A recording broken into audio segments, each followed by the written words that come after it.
Hare Krishna. Okay, ಈ ನವದ್ವೀಪ ಪರಿಕ್ರಮದಲ್ಲಿ 9 ದ್ವೀಪಗಳುಂಟು. ಅಂತರ್ದ್ವೀಪ್, ಸೀಮಂತ ದ್ವೀಪ್, ಗೋದ್ರುಮ್ ದ್ವೀಪ್, ಮಧ್ಯಮ ದ್ವೀಪ್, Cola ದ್ವೀಪ್, ಋತುದ್ವೀಪ್, ಜ್ಞಾನದ್ವೀಪ್, ಮೋದ್ರುಮ ದ್ವೀಪ್ ಮತ್ತೆ ರುದ್ರದ್ವೀಪ್. ಈಗ ನಾವು 4ನೇ ಮಧ್ಯಮ ದ್ವೀಪಲ್ಲಿ ಇದ್ದೇವೆ. ಮಧ್ಯಮ ದ್ವೀಪ ಅಂದ್ರೆ ಸ್ಮರಣ.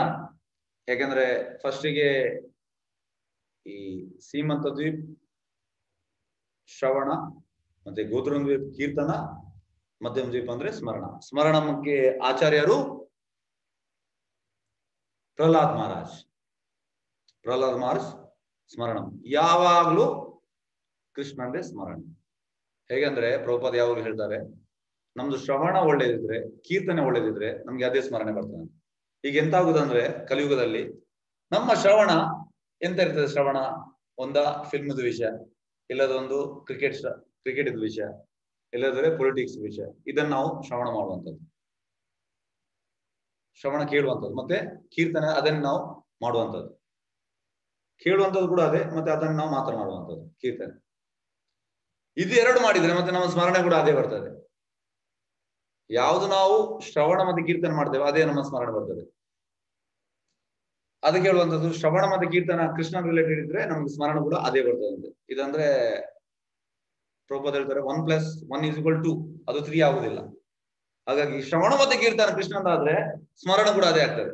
ಅದರಲ್ಲಿ ಬೇರೆ ಅಂದ್ರೆ ಡವಟೆಲ್ ಆಗ್ಲಿಕ್ಕೆ ಬೇರೆ ಚಾನ್ಸೇ ಇಲ್ಲ, ಸೇಮ್ ಅದೇ. ಹೀಗೆ ಪ್ರಭುಪಾದ ಎಷ್ಟೋ ಬಾರಿ ಹೇಳ್ತಾರೆ, ಲಿಟ್ಮಸ್ ಟೆಸ್ಟ್. ಒಬ್ಬ ಭಕ್ತ ಆಗಿದಂದ್ರೆ ಲಿಟ್ಮಸ್ ಟೆಸ್ಟ್, ಅವನು 24 ಗಂಟೆ ನೋಡ್ಬೇಕಂತ ಎಂತ ಮಾಡ್ತಿದ್ದಾನೆ, ಇಂದ್ರ ಸುಖ ಮಾಡ್ತಿದ್ದಾನೆ, ಕೃಷ್ಣನ ಸೇವೆ ಮಾಡ್ತಿದ್ದಾನೆ, ಅದರಲ್ಲಿ ಗೊತ್ತಾಗ್ತದೆ. ಅದೇ ರೀತಿ ಸ್ಮರಣ ಕೂಡ ನಮ್ಮ ಶ್ರವಣ ಮತ್ತು ಕೀರ್ತನ ಒಳ್ಳೇದಿದ್ರೆ ಸ್ಮರಣ ಕೂಡ ಒಳ್ಳೇದು ಆಗ್ತದೆ, ಅದರಲ್ಲಿ ಡೌಟ್ ಇಲ್ಲ. ಹಾಗಾಗಿ ಮಧ್ಯಮ ದ್ವೀಪ ಅಂದ್ರೆ ಸ್ಮರಣ ನೋಡಿ. ಈ ಮಧ್ಯಾಹ್ನದ ಹೊತ್ತಿಗೆ ಚೈತನ್ಯ ಮಹಾಪ್ರಭು ಅವರ ಸಂಗಡಿಗರೊಂದಿಗೆ ಈ ಜಾಗಕ್ಕೆ ಬರುವಂಥದ್ದು. ಹಾಗಾಗಿ ಅಲ್ಲಿಗೆ ಮಧ್ಯಮ ದ್ವೀಪ ಅಂತ ಹೆಸರು ಬರ್ತದೆ.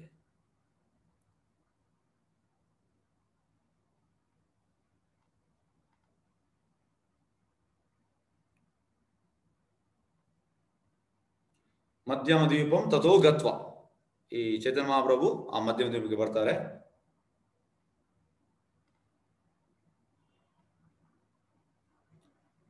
ಎಸ್, ಈ ಮಧ್ಯಮ ದ್ವೀಪ ಅಂತ ಯಾಕೆ ಹೆಸರು ಬಂತು? ಓಕೆ, ಎಂತಾಗ್ತದೆ ಅಂದ್ರೆ ಈ ಮಧ್ಯಾಹ್ನದ ಹೊತ್ತಿನಲ್ಲಿ ಈ ಸಪ್ತ ಋಷಿಗಳು ಅಲ್ಲಿರ್ತಾರೆ. ಹಾಗಾಗಿ ಈ ಚೈತನ್ಯ ಮಹಾಪ್ರಭು ಅಲ್ಲಿ ಬರುವಂಥದ್ದು, ಸಪ್ತ ಋಷಿಗಳಿಗೆ ಅಲ್ಲಿ ಅವರ ಹತ್ರ ಬರುವಂಥದ್ದು. ಆಗ ಈ ಸಪ್ತ ಋಷಿಗಳು ಎಂತಾಗ್ತದೆ ಅಂದ್ರೆ ಆ ಚೈತನ್ಯ ಮಹಾಪ್ರಭುದು ಎಫಲ್ಜೆನ್ಸ್ ಅಂದ್ರೆ ಈ ಗೋಲ್ಡನ್ ಕಾಂಪ್ಲೆಕ್ಷನ್, ಬಂಗಾರದ ಕಲ್ಲು, ಅದನ್ನ ನೋಡಿ ಟೋಟಲಿ ಅವರು ಅಂದ್ರೆ ಈ ಭಕ್ತಿ ಅವರು ಟೋಟಲಿ ಮೆಲ್ಟ್ ಆಗ್ತಾರೆ. ಅವರು ಮೆಲ್ಟ್ ಆಗಿ ಹೇಳುವಂಥದ್ದು,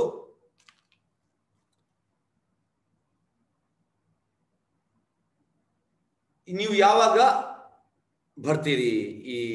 ಆಗ ಚೈತನ್ಯ ಹೇಳ್ತಾರೆ, ನಾನು ಕಲಿಯುಗದಲ್ಲಿ ಅವತಾರ ಇರ್ತೇನೆ. ಮತ್ತೆ ಚೈತನ್ಯ ಹೇಳ್ತಾರೆ, ಇದು ತುಂಬಾ ಕಾನ್ಫಿಡೆನ್ಷಿಯಲ್, ನೀವು ಯಾರತ್ರ ಕೂಡ ಹೇಳ್ಬಾರ್ದು ಅಂತ ಹೇಳ್ತಾರೆ. ಹಾಗಾಗಿ ಸಪ್ತ ಋಷಿಗಳು ಈ ಟೋಟಲ್ ಅಂತ ಹೇಳುದಂದ್ರೆ ಅವರು ಆ ನವದ್ವೀಪ ಧಾಮದ ಬಗ್ಗೆ ಮೆಡಿಟೇಟ್ ಮಾಡ್ತಾರೆ, ಧ್ಯಾನ ಮಾಡ್ತಾರೆ, ಮತ್ತೆ ಅವರಿಗೆ ಈ ಚೈತನ್ಯ ಮಹಾಪ್ರಭು ದರ್ಶನ ಆಗ್ತದೆ.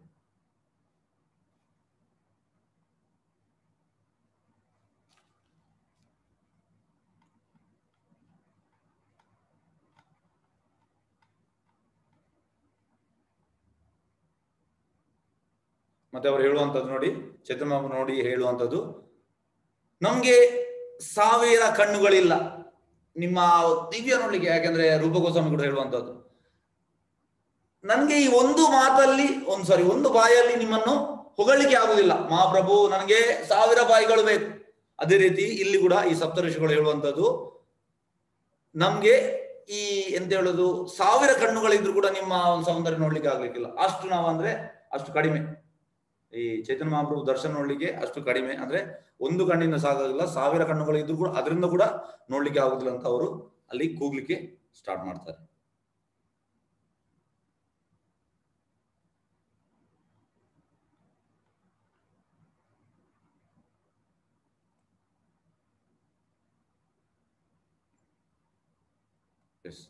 ಈಗ ನಾವು ನೈಮಿಷಾರಣ್ಯಕ್ಕೆ ಬರುವ. ಸಪ್ತಋಷಿ ಮಂಡಪೆ ಹರಿ ನಾನಾರ್ಥ ನೈಮಿಷೆ ತೀರ್ಥೆ ಸ್ವ ಅಧೂತ ಸ ಪಾರಸದ. ಅಂದ್ರೆ ಈ ಚೈತನ್ಯ ಮಹಾಪ್ರಭು ನೈಮಿಷ ತೀರ್ಥಕ್ಕೆ ಹೋದ್ರು. ಅಲ್ಲಿ ಸಪ್ತಋಷಿ ಮಂಟಪದಲ್ಲಿ ಅಲ್ಲಿ ಅವರು ಅವರ ಸಂಗಡಿಗರೊಟ್ಟಿಗೆ ಕುಣಿದ್ರು. ಇಲ್ಲಿ ಈ ನೈಮಿಷಾರಣ್ಯದ ವಿಷಯ ಅಂತ ಅಂದ್ರೆ ನೋಡಿ, ಈಗ ಫಸ್ಟ್ಗೆ ಶುಕದೇವ ಗೋಸ್ವಾಮಿ ಪರೀಕ್ಷಿತ್ ಮಹಾರಾಜಿಗೆ ಹೇಳುವಂಥದ್ದು ಭಾಗವತಂ ನೈಮಿಷಾರಣ್ಯದಲ್ಲಿ. ಮತ್ತೆ ಅದನ್ನೇ ಆಗ ಸುತ ಗೋಸ್ವಾಮಿ ಎಲ್ಲಿರ್ತಾರೆ, ಅವರವರ ಶಿಷ್ಯರು ಶುಕಮುನಿದು, ಮತ್ತೆ ಅವ್ರಿಗೆ ಇನ್ನೊಮ್ಮೆ ಹೇಳ್ತಾರೆ.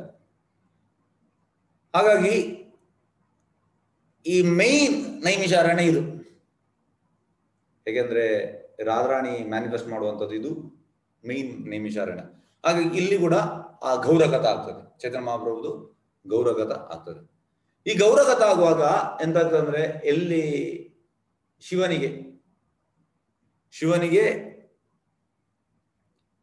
ಈ ಭಾಗವತಂ ಕೇಳಿಕೆ ತುಂಬಾ ಇಷ್ಟ. ಯಾಕಂದ್ರೆ ಅವನ ಕೈಲಾಸದಲ್ಲಿ ಕೂಡ ಭಾಗವತಂ ಕ್ಲಾಸ್ ಮಾಡ್ತಾ ಇರ್ತಾನೆ ಯಾವಾಗಲೂ. ಹಾಗಾಗಿ ತುಂಬಾ ಅವನಿಗೆ ಇಂಟ್ರೆಸ್ಟಿಂಗ್. ಹಾಗಾಗಿ ಅವನಿಗೆ ಗೊತ್ತಾಗ್ತದೆ ಇಲ್ಲಿ ಗೌರಗತ ಆಗ್ತಾ ಉಂಟಂತ ನವದ್ವೀಪದಲ್ಲಿ. ಹಾಗಾಗಿ ಅವನ ಎಂತ ಹೇಳುದು, ನಂದಿಯಲ್ಲಿ ಬರ್ತಾನೆ. ನಂದಿ ತುಂಬಾ ಸ್ಲೋ. ಹಾಗಾಗಿ ಇಮಿಡಿಯೇಟ್ ಅಲ್ಲಿ ಹಂಸನ ಹತ್ರ ಅವನ ವಾಹನ ಕೇಳ್ತಾನೆ, ಯಾವುದು ಹಂಸ ವಾಹನ.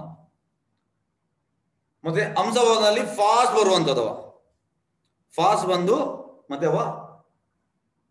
ಈ ಗೌರಗತ ಕೇಳುವಂಥದ್ದು. ಪ್ರಭುಪಾದ ಇಲ್ಲಿ ಹೇಳ್ತಾರೆ, ಶಿವನಿಗೆ ನೋಡಿ ಭಾಗವತಂ ಕೇಳಿಗೆ ಎಷ್ಟು ಇಚ್ಛೆ ಉಂಟು, ಓಡಿ ಓಡಿ ಬರ್ತಿದ್ದಾನೆ. ಅದೇ ರೀತಿ ನಾವು ಕೂಡ ಈ ಭಾಗವತಮನ್ನು ಶಿವನಾಗಿ ನಾವು ಕೇಳ್ಬೇಕಂತ ಪ್ರಭುಪಾದ ಇಲ್ಲಿ ಹೇಳ್ತಾರೆ. ಎಸ್, ಮತ್ತೆ ಇಲ್ಲಿ ಇನ್ನೊಂದು ವಿಶೇಷ ಅಂತ ಅಂದ್ರೆ ತೋರಿಸ್ತೇನೆ ನಿಮ್ಗೆ. ಈ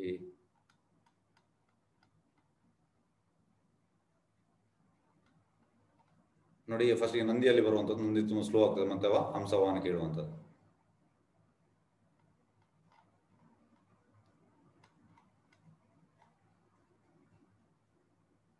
ಎಸ್ ನೋಡಿ, ಈ ಹಂಸವಾಹನ ಅಲ್ಲಿ ಅಂದ್ರೆ ಈ ನವದ್ವೀಪದಲ್ಲಿ ಈ ಶಿವ ಹಂಸದಲ್ಲಿ ಕೂತ್ಕೊಳ್ಳೋ ಒಂದು ಜಾಗ ಉಂಟು.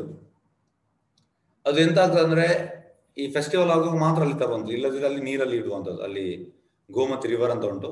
ಆದ್ರೆ ಎಂತಾಗಿದೆ ಅಂದ್ರೆ, ಲಾಸ್ಟ್ ಟೈಮ್ ಕಳ್ಳತನ ಆಯ್ತು ಅದು. ಹಾಗಾಗಿ ಅದನ್ನೆಂತ ಮಾಡಿದ ಅಂದ್ರೆ, ಈಗ ಮತ್ತೆ ಇನಿಷಿಯಲ್ ನಮ್ಗೆ ಇಸ್ಕಾನ್ ಅವರಿಗೆ ಜವಾಬ್ದಾರಿ ಕೊಟ್ರು. ಅಂದ್ರೆ ಮತ್ತೆ ಎಂತ ಆಯ್ತು ಅಂದ್ರೆ, ಈಗ ಅಲ್ಲಿ ನೀರಲ್ಲಿ, ಯಾಕಂದ್ರೆ ಅದು ಶಿವನಿಗೆ ತುಂಬಾ ಬಿಸಿ ಆಗ್ತದೆ, ಹೀಟ್ ಆಗ್ತದೆ, ಅದಕ್ಕೆ ನೀರಿನ ಹತ್ರ ಇರ್ಲಿಕ್ಕೆ ಈಗ ಎಂತ ಮಾಡಿದ್ದಾರೆ ಅಂದ್ರೆ, ಅದನ್ನು ಇಲ್ಲಿ ತಂದಿದ್ದಾರೆ. ಅಂದ್ರೆ ಯೂಶುವಲಿ ಅದು ಆ ಗೋಮತಿ ನೀರಿನ ಪಕ್ಕದ ಇರುವಂತದ್ದು, ವರ್ಷಕ್ಕೆ 3 ದಿವಸ ಮಾತ್ರ ಅಲ್ಲಿ ತರುವಂತದ್ದು. ಆದ್ರೆ ಅಲ್ಲಿ ಕಳ್ಳತನ ಆದ ಕಾರಣ ಅದನ್ನು ವಾಪಸ್ ಈಗ ಇಲ್ಲೇ ಇಟ್ಟಿದ್ದಾರೆ. ಮತ್ತೆ ಅಲ್ಲಿ ನೋಡಿ 50,000 ಜನರು ಅಲ್ಲಿ ಒಂದು ಫೆಸ್ಟಿವಲ್ ಆಗ್ತದೆ, ಅಲ್ಲಿ ಎಲ್ಲರೂ ಸೇರ್ತಾರೆ. ನೋಡ್ಬೋದಾ ಚಿತ್ರ? ನೋಡಿ ತೋರಿಸ್ತೇನೆ ನಿಮ್ಗೆ. ನೋಡಿ, ಇದು ಹಂಸವಾಹನದಲ್ಲಿ ಶಿವ ಬಂದದ್ದು. ನೋಡಿ, ಇಲ್ಲಿ ಶಿವ ನಿಮ್ಗೆ ಕಾಣ್ತದೆ. ಎಸ್,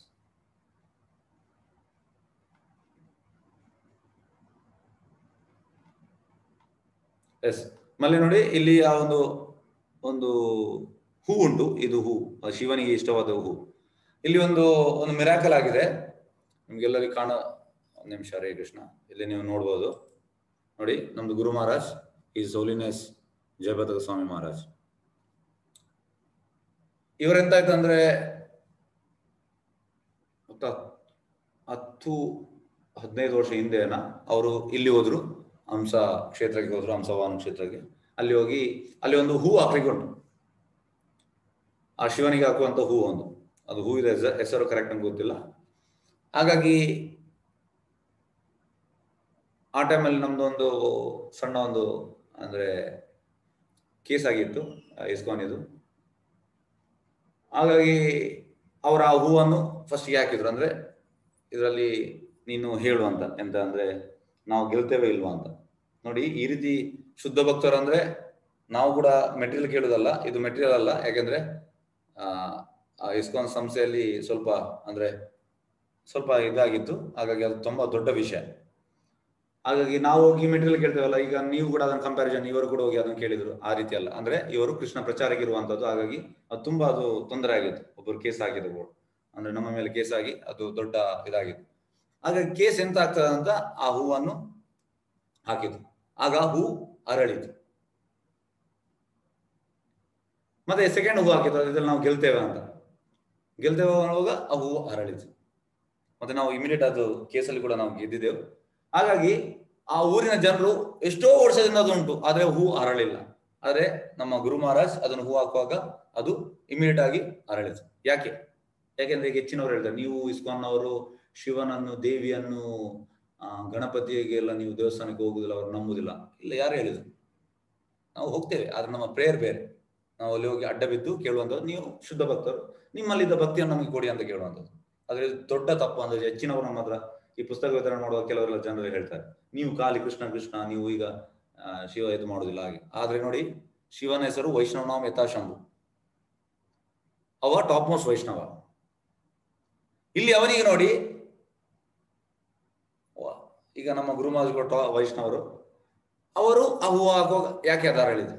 ಯಾಕೆಂದ್ರೆ ಎಲ್ಲಿ ಭಕ್ತರು ಆ ಕೃಷ್ಣ ಪ್ರಜ್ಞೆ ಮಾಡ್ತಾರೆ, ಆಗ ಶಿವನಿಗೆ ಕೂಡ ತುಂಬಾ ಅದು ಖುಷಿ ಆಗ್ತದೆ ಅನ್ನೋದು ಇದು ಉದಾಹರಣೆ.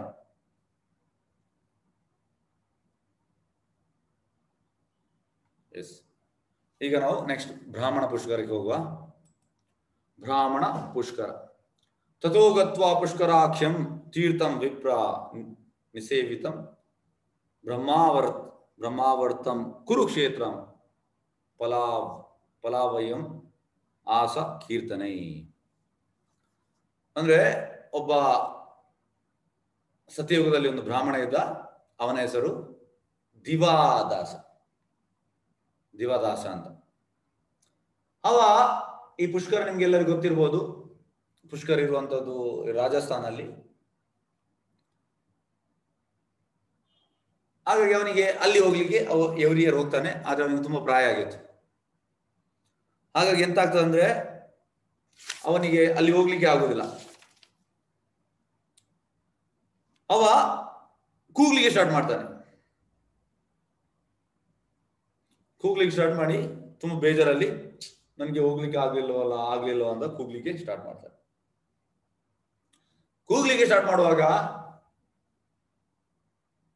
ಈ ಪುಷ್ಕರ ಒಂದು ಬ್ರಾಹ್ಮಣ ರೂಪದಲ್ಲಿ ಬರ್ತದೆ, ಬಂದವರಿಗೆ ದರ್ಶನ ಕೊಡ್ತದೆ. ದರ್ಶನ ಕೊಟ್ಟು ಹೇಳ್ತದೆ, ಅಲ್ಲಿ ಒಂದು ತೀರ್ಥ ಉಂಟು, ಅಲ್ಲಿ ಹೋಗಿ ಸ್ನಾನ ಮಾಡ ಅಂತ. ಹಾಗಾಗಿ ಆ ಬ್ರಾಹ್ಮಣ ಹೋಗ್ತಾನೆ, ಅಲ್ಲಿ ಸ್ನಾನ ಮಾಡ್ತಾನೆ. ಅವ ಸ್ನಾನ ಮಾಡಿದ ಕೂಡಲೇ ಅವನಿಗೆ ಆ ದಿವ್ಯವಾದ ಆ ನೋಟ ಕಾಣ್ತದೆ ಅವನಿಗೆ. ಮತ್ತೆ ಇಮಿಡಿಯೇಟ್ ಅವನೆದುರು ಪುಷ್ಕರ ತೀರ್ಥ ಇದ್ದಾಗೆ ಅವನಿಗೆ ಕಾಣ್ತದೆ.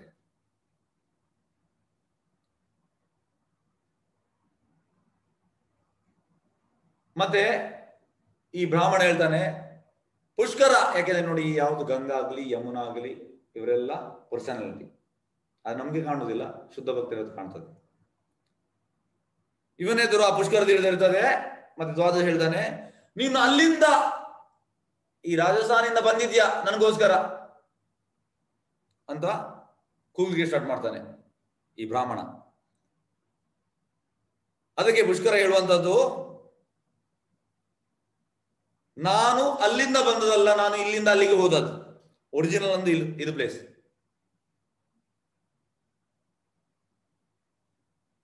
ನಾನು ಈ ನವದ್ವೀಪ ಧಾಮದಲ್ಲಿ ಇಟರ್ನಲಿ ಅಂದ್ರೆ ಸನಾತನವಾಗಿ ನಾನು ಇಲ್ಲಿದ್ದೇನೆ. ಇಲ್ಲಿಂದ ನಾನು ಅಲ್ಲಿ ಹೋಗುವ. ಅದೇ ರೀತಿ ಈ ಎಲ್ಲ ತೀರ್ಥಗಳು ಎಂತ ಹೇಳುದು, ಒರಿಜಿನಲ್ ಇರುವಂತದ್ದು ನವದ್ವೀಪ.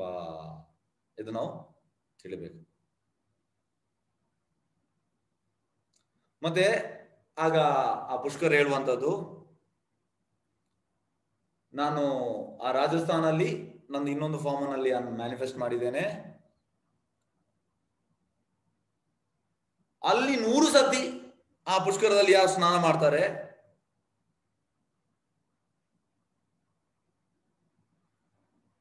ಸೇಮ್ ಬೆನಿಫಿಟ್ ಇಲ್ಲಿ ಒಮ್ಮೆ ಸ್ನಾನ ಮಾಡಿದ್ರೆ ಸೇಮ್ ಬೆನಿಫಿಟ್ ಸಿಗ್ತದೆ ಅಂತ ಪುಷ್ಕರ ಹೇಳುವಂತದ್ದು.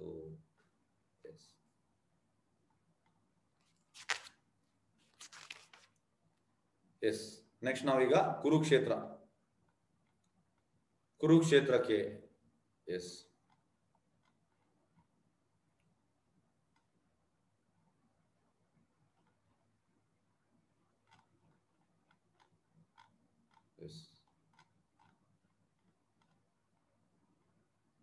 ಕುರುಕ್ಷೇತ್ರ ನೋಡಿ, ಈ ಪ್ಲೇಸ್ ಕುರುಕ್ಷೇತ್ರ. ಈಗ ಕುರುಕ್ಷೇತ್ರದ ನಿಮ್ಗೆಲ್ಲರಿಗೂ ಗೊತ್ತುಂಟು ಸಿಗ್ನಿಫಿಕೆನ್ಸ್. ಕುರುಕ್ಷೇತ್ರ ಸಿಗ್ನಿಫಿಕೆನ್ಸ್ ಎಸ್ ಯಾರಾದ್ರೂ ಹೇಳ್ಬೋದಾ? ಒಂದು ನಿಮಿಷ ವೇಟ್ ಮಾಡ. ಎಸ್, ಹರೇ ಕೃಷ್ಣ. ಕುರುಕ್ಷೇತ್ರ ಸಿಗ್ನಿಫಿಕೆನ್ಸ್ ಹೇಳ್ಬೋದಾ? ಹರೇ ಕೃಷ್ಣ ಯಾರಾದ್ರೂ? ಹರೇ ಧರ್ಮಕ್ಷೇತ್ರ. ಧರ್ಮಕ್ಷೇತ್ರ ಅಲ್ಲ, ಅದು ಧರ್ಮಕ್ಷೇತ್ರ ಬಿಟ್ಟು ಇನ್ನೊಂದು ಸಿಗ್ನಿಫಿಕೆನ್ಸ್ ಉಂಟು ಕುರುಕ್ಷೇತ್ರದಲ್ಲಿ. ಕೌರವರು ಪಾಂಡವರದ್ದು ಯುದ್ಧ ಆಗೋದಲ್ಲೇ ಅಲ್ವಾ ಪ್ರಭುಜಿ? ಅದು ಯುದ್ಧದ ಬೇಡ, ನಾವೀಗ ಯುದ್ಧದಲ್ಲಿ ಇಲ್ಲ, ನಾವೀಗ ಪ್ರೇಮದ ವಿಷಯದಲ್ಲಿ ಇದ್ದೇವೆ. ಎಸ್, ಯಾರಾದ್ರೂ ಹೇಳ್ಬೋದಾ? ಭಗವದ್ಗೀತೆ ಬೋಧನೆ ಮಾಡಿರೋದಲ್ವಾ ಅರ್ಜುನನ್? ಅದೌದು, ಅದು ನಾವೀಗ ಬೇರೆ ರಿಲೇಟ್ ಅಂದ್ರೆ ಈ ಕೃಷ್ಣ ಮತ್ತೆ ರಾಧರನಿಗೆ ಯಾವ್ದು ರಿಲೇಟ್ ಹೇಳ್ಬೋದು ಯಾರಾದ್ರೂ? ಕುರುಕ್ಷೇತ್ರದ ನಾನು ಹೇಳಿದ್ದೇನೆ ಇದಕ್ಕೆ ಮುಂಚೆ. ಅಲ್ಲಿ ಗಿಡ ಮರಗಳು ಬೆಳೆಯುವುದಿಲ್ಲ, ನಿಮ್ಗೆ ಯಾರು ಗೊತ್ತಿಲ್ಲ. ಓಕೆ, ನಾವೀಗ ಮುಂದೆ ಹೋಗುವ. ಓಕೆ, ಎಸ್, ಕುರುಕ್ಷೇತ್ರ ನೋಡಿ ಸಿಗ್ನಿಫಿಕೆನ್ಸ್ ಹೇಳ್ತೇನೆ ಕುರುಕ್ಷೇತ್ರದ್ದು. ಒಂದು ಈಗ ಯುದ್ಧ ಆದದ್ದು, ಅದು ಬೇರೆ ವಿಷಯ. ಅದು ನಾವೀಗ ಬರುವಂತದ್ದು ಈ ಪ್ರೇಮದ ವಿಷಯ. ಈಗ ನೋಡಿ, ನವದ್ವೀಪ ಪರಿಕ್ರಮ ಅಂದ್ರೆ ಟೋಟಲಿ ಪ್ರೇಮ. ಹಾಗಾಗಿ ಕುರುಕ್ಷೇತ್ರದ ಇನ್ನೊಂದು ಸಿಗ್ನಿಫಿಕೆನ್ಸ್ ಎಂತ ಅಂದ್ರೆ, ಆ ಸಿಗ್ನಿಫಿಕೆನ್ಸ್ ಹೇಳುವ ಮುಂಚೆ ನಾನು ಆ ಜಗನ್ನಾಥ್ ಬಲದೇವ್ ಸುಭದ್ರ ಒಂದು ಸ್ಟೋರಿ ಹೇಳ್ತೇನೆ ನೋಡಿ. ಕೃಷ್ಣ ಮೊದಲ 11 ವರ್ಷ ವೃಂದಾವನದಲ್ಲಿ ಇರ್ತಾನೆ, ಮತ್ತೆ ಅಕ್ರೂರ ಬಂದು ಅವನನ್ನು ಮಥುರಕ್ಕೆ ಕೊಂಡು ಹೋಗ್ತಾನೆ. ಮತ್ತೆ ಕೃಷ್ಣ ಹೋಗುವಾಗ ಕೃಷ್ಣನೊಟ್ಟಿಗೆ ರೋಹಿಣಿ ಕೂಡ ಹೋಗ್ತಾಳೆ. ರೋಹಿಣಿ ಕೂಡ ಇಲ್ಲಿ ಇರ್ತಾಳೆ, ಯಾವುದಲ್ಲಿ? ವೃಂದಾವನದಲ್ಲಿ ಇರ್ತಾಳೆ. ಮತ್ತೆ ಎಂತ ಆಗ್ತದೆ ಅಂದ್ರೆ, ಈ ಮಥುರದಲ್ಲಿ ಯಾರಿಗೂ ಕೃಷ್ಣನ ಲೀಲೆಯ ಬಗ್ಗೆ ಯಾರಿಗೂ ಗೊತ್ತಿಲ್ಲ, ಅದು ರೋಹಿಣಿಗೆ ಗೊತ್ತಿರ್ತದೆ. ಹಾಗಾಗಿ ದೇವಕಿ ಹೇಳುವಂತದ್ದು, ದೇವಕಿ ಮತ್ತೆ ಎಲ್ಲರೂ ಆ ಮಥುರಲ್ಲಿ ಹೇಳುವಂಥದ್ದು, ಕೃಷ್ಣನ ಬಗ್ಗೆ ಹೇಳು, ಅವನ ಮೊದಲ 11 ವರ್ಷ ಅಂದ್ರೆ ತುಂಬಾ ಅದು ಈ ಟೋಟಲ್ ಲೀಲೆಯಲ್ಲಿ ತುಂಬಾ ಡೀಪ್ ಆದ ಲೀಲೆ ಅಂದ್ರೆ ಅದು ಕೃಷ್ಣನ ಪಾಸ್ಟ್ ಟೈಮ್ಸ್ ಅಲ್ಲಿ ಮೊದಲ 11 ವರ್ಷ ವೃಂದಾವನದಲ್ಲಿದ್ದ. ಹಾಗಾಗಿ ಕೃಷ್ಣ ಮತ್ತೆ ಬಲರಾಮ ಹೊರಗೆ ಹೋಗಿರ್ತಾರೆ. ಈ ಸುಭದ್ರೆಯನ್ನು ಎಂತ ಮಾಡ್ತಾರೆ ಅಂದ್ರೆ, ರೋಹಿಣಿ ಆ ಬಾಗಿಲ ಹತ್ರ ನಿಲ್ಲಿಸಿಗೆ ಹೇಳ್ತಾಳೆ, ಮತ್ತೆ ಯಾರನ್ನು ಒಳಗೆ ಬಿಡ್ಬೇಡ ಅಂತ ಹೇಳ್ತಾಳೆ, ಡೋರ್ ಹಾಕಿ. ಹಾಗಾಗಿ ಡೋರ್ ಹಾಕಿ ಬಾಗಿಲ ಹತ್ರ ಸುಭದ್ರ ಹೇಳ್ತಾಳೆ. ಇಲ್ಲಿ ಆ ರೋಹಿಣಿ ಕೃಷ್ಣನ ಬಗ್ಗೆ ಹೇಳಲಿಕ್ಕೆ ಸ್ಟಾರ್ಟ್ ಮಾಡ್ತಾಳೆ. ಕೃಷ್ಣನ ಬಗ್ಗೆ ನಿಮ್ಗೆ ಎಂತ ಹೇಳುದು, ಆ ಟೇಸ್ಟ್ ಹೇಗಂದ್ರೆ, ನಾವು ಭಕ್ತಿಯಲ್ಲಿ ಅಡ್ವಾನ್ಸ್ ಆದ ಕೂಡಲೇ ಕೃಷ್ಣನ ಬಗ್ಗೆ ಇನ್ನು ಕೇಳುವ ಅಂತ ಆಗ್ತದೆ. ಹೇಗಂದ್ರೆ ಭಗವದ್ಗೀತೆಯಲ್ಲಿ ಎಂಡ್ ಅಲ್ಲಿ ಸಂಜೆ ಹೇಳುವಂಥದ್ದು, ನನಗೆ ಇನ್ನು ಕೇಳುವ ಅಂತ ಆಗ್ತಾನೆ. ಇದು ಆಬ್ವಿಯಸ್, ಯಾಕಂದ್ರೆ ಶುದ್ಧ ಭಕ್ತಿಯಲ್ಲಿ ನಾವು ನೆಲೆ ಆದ ಮೇಲೆ ನಮ್ಮ ಕೃಷ್ಣನ ಬಗ್ಗೆ ಜಾಸ್ತಿ ಕೇಳುವಂತ ಆಗ್ತದೆ. ಅದೇ ರೀತಿ ಎಂತ ಆಗ್ತದೆ ಅಂದ್ರೆ, ಇವರಿಗೆಲ್ಲರೂ ಟೋಟಲ್ ಆಗಿ ಅಲ್ಲೇ ಮೆಲ್ಟ್ ಆಯ್ತು ಕೃಷ್ಣನ ಬಗ್ಗೆ ಕೇಳುವಾಗ. ಈ ಮಥುರದಲ್ಲಿ ದೇವಕಿ ಆಗ್ಲಿ ಎಲ್ಲರೂ 7 ಕೃಷ್ಣನ ಪಾಸ್ಟ್ ಟೈಮ್ಸ್ ನರೇಟ್ ಮಾಡ್ತಾ ಇದ್ದಾಳೆ ಯಾರು? ರೋಹಿಣಿ. ಇವರೆಲ್ಲರೂ ಅಲ್ಲೇ ಮೆಲ್ಟ್ ಆದ್ರು, ಟೋಟಲ್ ಸ್ಟಿಲ್. ಹಾಗಾಗಿ ಹೇಳ್ತಾ ಇರುವಾಗ ಇಮಿಡಿಯೇಟ್ ಹೊರಗೆ ಹೋದವರು ಇಬ್ಬರು ಕೂಡ ಆಡ್ಲಿಕ್ಕೆ ಅಲ್ಲಿಗೆ ಬರ್ತಾರೆ. ಅಲ್ಲಿಗೆ ಬಂದು ಬಾಗಿಲ ಹತ್ರ ಸುಭದ್ರ ಹೇಳ್ತಾಳೆ. ಸುಭದ್ರ ಇರುವಾಗ ಕೃಷ್ಣ ಮತ್ತೆ ಬಲರಾಮ ಹೇಳ್ತಾರೆ, ಎಂತ ಒಳಗೆ ಎಂತ ಉಂಟು? ಒಳಗೆ ಏನಿಲ್ಲ ಅಂತ. ಇವರು ತುಂಬಾ ನಾಟಿ, ಯಾರು? ಕೃಷ್ಣ ಮತ್ತೆ ಬಲರಾಮ್. ಅವ್ರಿಗೆ ಗೊತ್ತಾಗ್ತದೆ ಎಂತದ್ದು ಆಗಿರ್ಬೇಕಂತ. ಹಾಗಾಗಿ ಅವಳನ್ನು ಸ್ವಲ್ಪ ಆಚೆ ಕನ್ವಿನ್ಸ್ ಮಾಡಿ ಮೂವರು ಕೂಡ ಮೆಲ್ಲ ನೋಡ್ತಾರೆ. ಇಬ್ಬರು ನೋಡ್ಲಿಕ್ಕೆ ಸ್ಟಾರ್ಟ್ ಮಾಡಿದಾಗ ಅವಳು ಕೂಡ ನೋಡ್ತಾಳೆ ಒಳಗೆ. ಒಳಗೆ ನೋಡುವಾಗ ರೋಹಿಣಿ ಆ ಕೃಷ್ಣನ ಲೀಲೆ ಬಗ್ಗೆ ಹೇಳ್ತಿದ್ದಾಳೆ. ಇದನ್ನು ಕೇಳಿ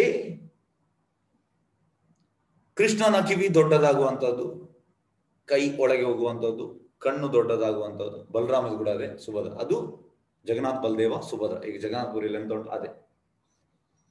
ಹಾಗೆ ಎಂತಾಗ್ತದೆ ರಥಯಾತ್ರೆ. ಈಗ ಜಗನ್ನಾಥಪುರಿಯಲ್ಲಿ ರಥಯಾತ್ರೆ ಅಂತ ಉಂಟಲ್ಲ, ರಥಯಾತ್ರೆ ಅಂದ್ರೆ ಆಕ್ಚುಲಿ ಕೃಷ್ಣ ವಾಪಸ್ ವೃಂದಾವನಕ್ಕೆ ಹೋಗುವಂಥದ್ದು. ಕೃಷ್ಣ ಒಮ್ಮೆ ಬಂದ ಮೇಲೆ ಹೋಗುವುದಿಲ್ಲ. ಹಾಗೆ ಒಂದ್ ದಿವಸ ಎಂತ ಆಗ್ತದೆ ಅಂದ್ರೆ, ಕೃಷ್ಣ ವೈರಾಗಿ ಮೂರ್ತಿ, ಕೃಷ್ಣನ ನಾವು ಕಲಿಯುವಂತ ತುಂಬಾ ಉಂಟು.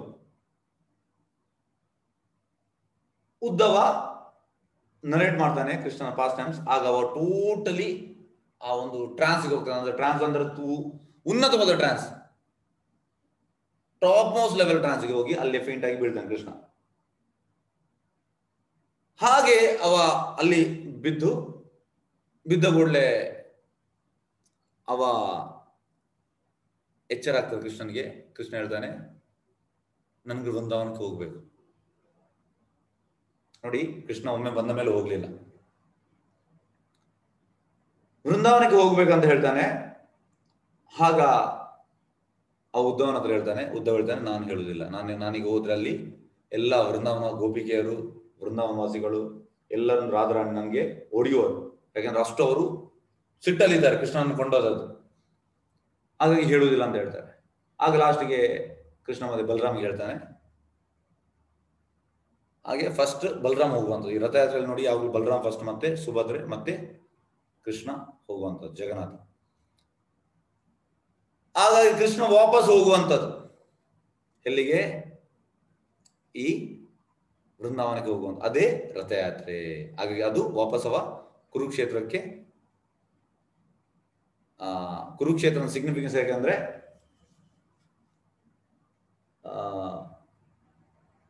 ಕುರುಕ್ಷೇತ್ರದಲ್ಲಿ ಅವ ವಾಪಸ್ ಅವರನ್ನು ಹೇಳುವಂತ ಬನ್ನಿ ಅಂತ. ಅಲ್ಲಿಗೆ ಎಲ್ಲಿಗೆ? ಈ ವೃಂದಾವನವಾಸಿಗಳು ಎಲ್ಲರೂ ಅಲ್ಲಿಗೆ ಬರುವಂಥದ್ದು. ಹಾಗಾಗಿ ಅಲ್ಲಿ ಬರ್ತಾರೆ. ಅಲ್ಲಿ ಬಂದು ಎಂತ ಆಗ್ತದೆ ಅಂದ್ರೆ, ಯಾಕಂದ್ರೆ ಅವ್ರು ನೋಡೋದು ತುಂಬಾ ಸಮಯ ಆಯ್ತು, ಅವರು ತುಂಬಾ ಖುಷಿಯಲ್ಲಿ. ಹಾಗಾಗಿ ನ್ಯೂಸ್ ಹೋಗ್ತದೆ ಫಸ್ಟಿಗೆ ಈ ಬಲರಾಮ್ ಹೋಗ್ತಾನೆ, ಮತ್ತೆ ಸುಭದ್ರ, ಮತ್ತೆ ಕೃಷ್ಣ, ಮತ್ತೆ ಅವರು ಹೋಗಿ ಬರ್ತಾ ಇದ್ದಾರೆ. ಮತ್ತೆ ಅಲ್ಲಿ ಕುರುಕ್ಷೇತ್ರದಲ್ಲಿ ಅವರು ಬರುವಂತದ್ದು. ಕುರುಕ್ಷೇತ್ರದಲ್ಲಿ ಬರುವಾಗ ಎಲ್ಲರೂ ಬರ್ತಾರೆ, ಯಾಕಂದ್ರೆ ಅವರು ವೈಶ್ಯ ಡ್ರೆಸ್ ಅಲ್ಲಿ ಎಲ್ಲ ಇರುವಂತದ್ದು. ಹಸುಗಳನ್ನು ಸಾಕುವ ಇದರಲ್ಲಿ ಯಶೋದೆ ಕೂಡ ಆಗಿ ಬರುವಂತದ್ದು. ಅಲ್ಲಿ ಕೃಷ್ಣ ಟೋಟಲ್ ಆಗಿ ಎಂತ ಹೇಳೋದು, ಈ ರಾಜನ ಡ್ರೆಸ್ ಅಲ್ಲಿ ಇದ್ದಾನೆ. ಆಗ ಈ ಗೋಪಿಕೆಯರು, ರಾಧಾರಾಣಿ, ಯಶೋದೆ ಯಾರಿಗೂ ಇಷ್ಟ ಇಲ್ಲ. ನಮ್ಗೆ ಈ ಕೃಷ್ಣ ಬೇಡ, ನಮ್ಗೆ ನೀನು ಮುಂಚೆ ಇಲ್ಲಿ ಹೇಗಿದ್ದಿ ಆ ಕೃಷ್ಣ ಬೇಕು ಅಂತ ಹೇಳ್ತಾರೆ. ಮತ್ತೆ ಕೃಷ್ಣ ಅವರಿಗೆ ಅದರ ದರ್ಶನ ಕೊಡ್ತಾನೆ. ಹಾಗಾಗಿ ಅದು ಇನ್ನೊಮ್ಮೆ ಕುರುಕ್ಷೇತ್ರ ಅನ್ನೋದು ಅದಕ್ಕೆ ಎಂತ ಹೇಳುದು,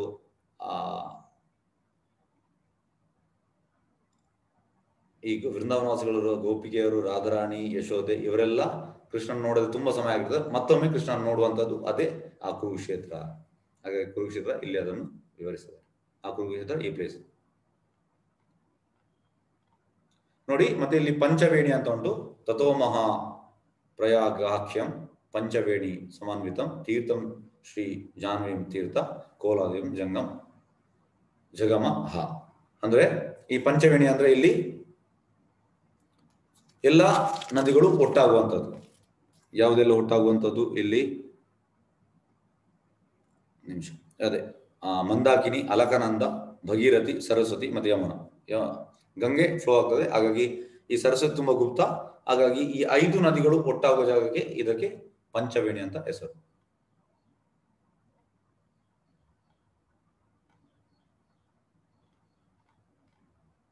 ಎಸ್ ನೋಡಿ, ಈ ಜಾಗ ಇಲ್ಲಿ ಒಟ್ಟಾಗುವ ಜಾಗಕ್ಕೆ ಇದಕ್ಕೆ ಪಂಚವೇಣಿ ಅಂತ ಹೆಸರು.